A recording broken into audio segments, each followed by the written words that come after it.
continued national development. Thank you.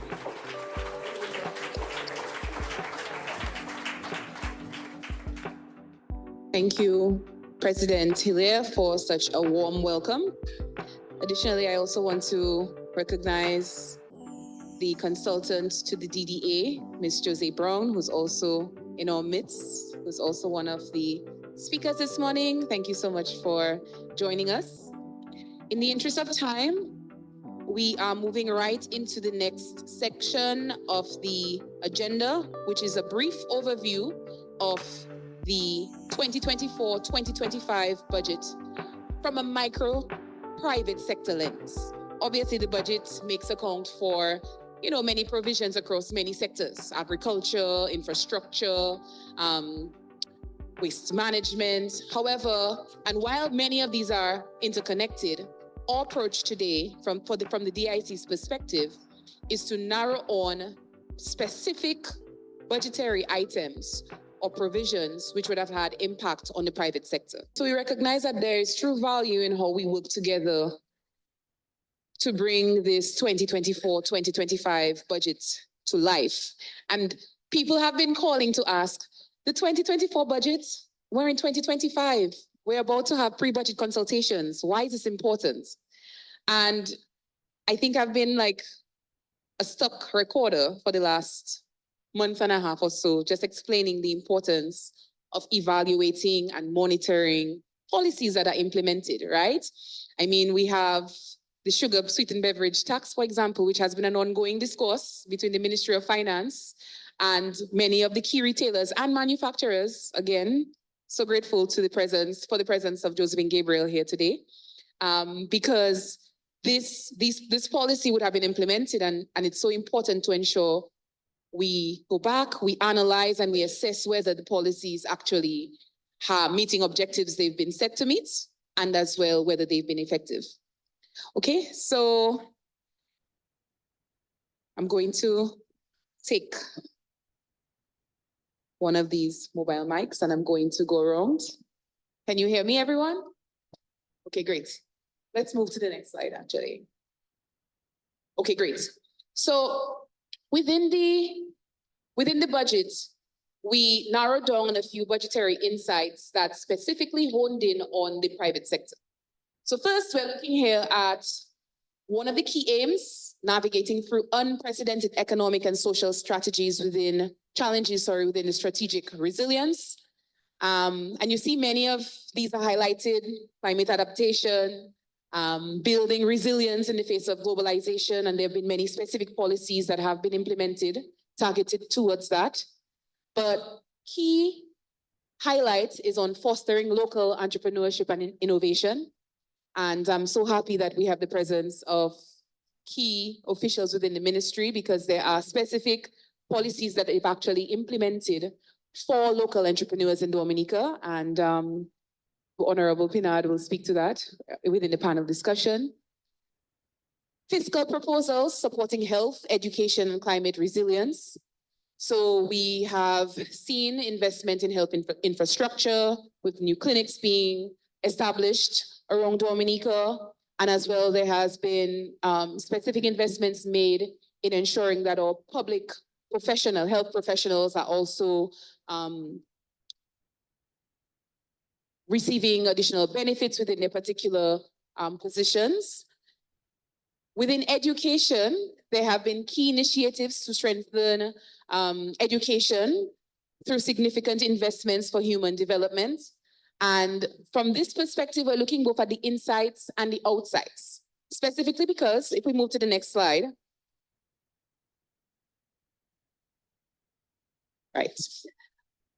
Right, okay, so go to the next slide, please. And we'll come back to this one. To the next slide.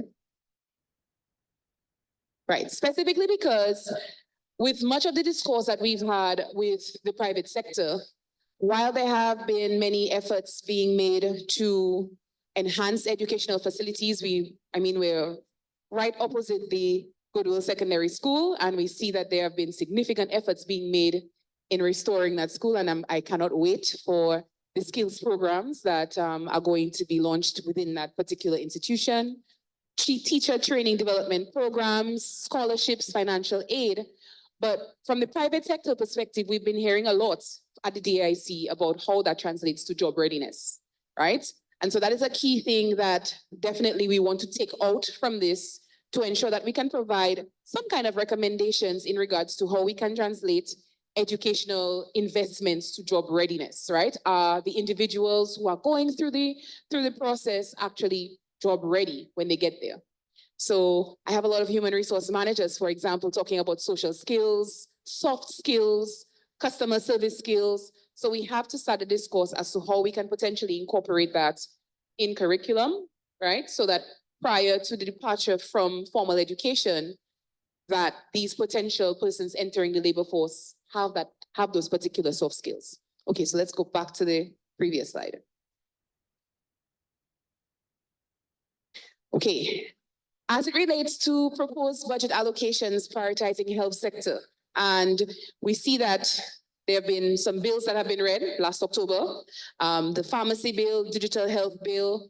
There's also the incorporation of a health information management system.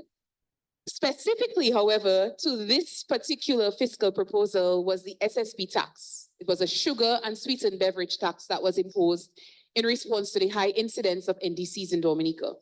And this is one that even the manufacturers acknowledge, right? We recognize that it is a key concern, obviously, for our population. A healthy population translates to a productive population. However, with regard to the tax, we recognize that it has been impactful. And we wish to ensure that we can present outsides in regards to how this could be potentially addressed. There have been significant cost implications from a supplier perspective, but also we listen to our consumers, and the consumers are also saying that there are significant increases on the cost side. So we look forward to the insights from Mr. Carbon from the Josephine Gabriel later on throughout the presentation today. Okay, so we're skipping. Next slide. And next slide over. Right. Okay, so within climate resilience programs, we had disaster preparedness and climate change adaptation programs that are being implemented. From the DAIC's perspective, however, we have worked in the past on the business continuity plan. We want to ensure that we're working as well in the coming months with private sector entities to develop or to revisit disaster management plans. And we want to ensure that in the conversation, it's not merely preparation for hurricanes, but looking at all disasters, right? Additionally, we want to see the implementation of disaster drills. So are drills being implemented within organizations in the event of any disasters? How are you responding to those? And so DAIC wants to ensure that we can work with the public sector as well to create some kind of implementation plan for the private sector.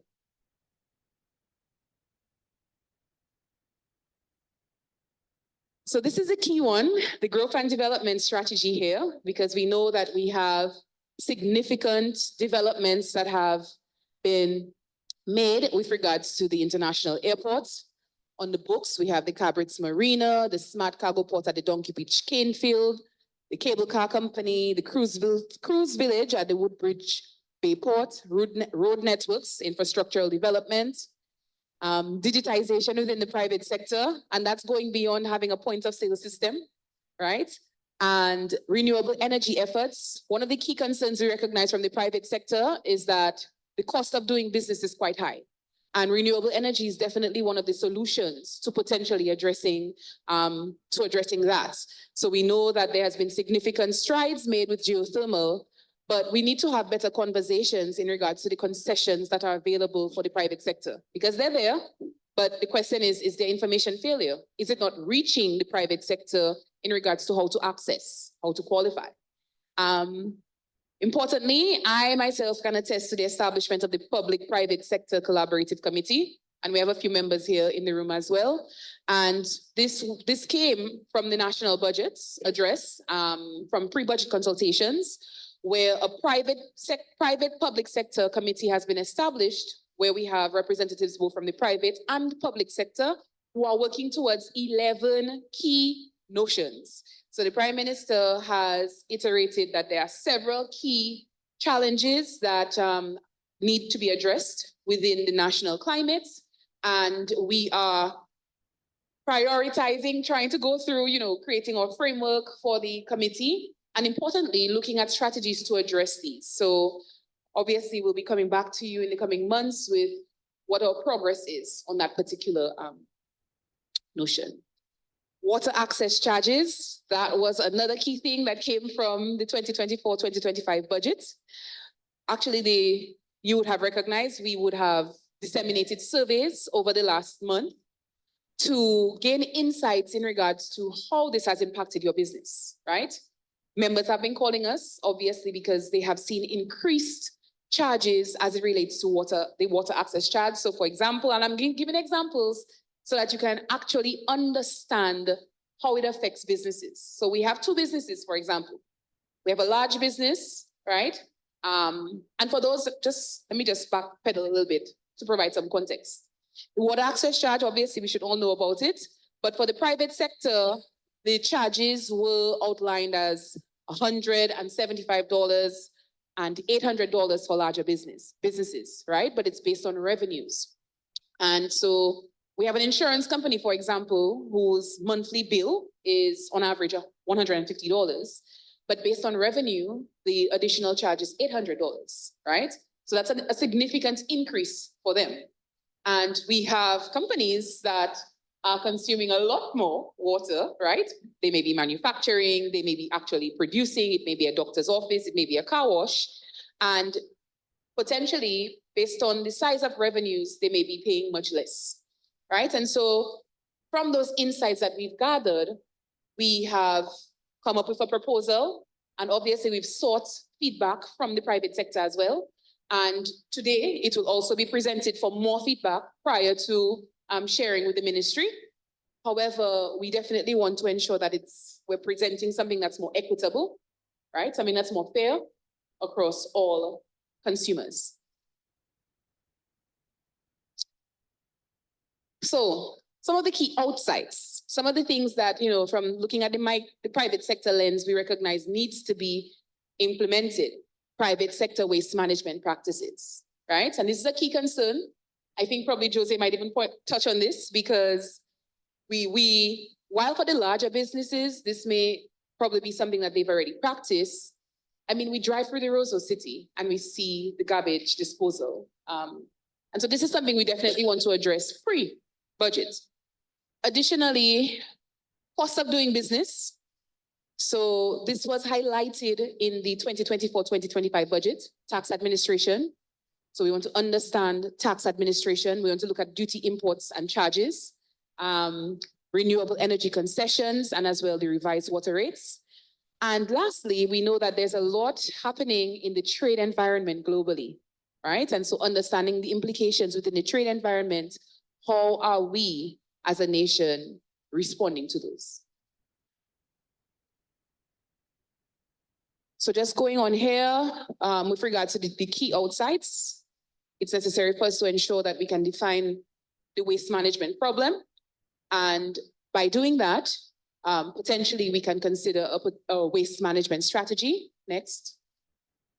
I've already discussed the cost of doing business, the different items that we want to look at. And lastly,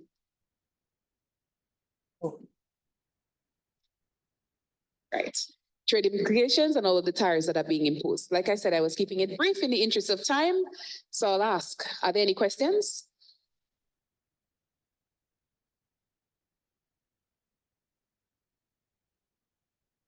Okay, so this segues us into our next section, which is the panel discussion.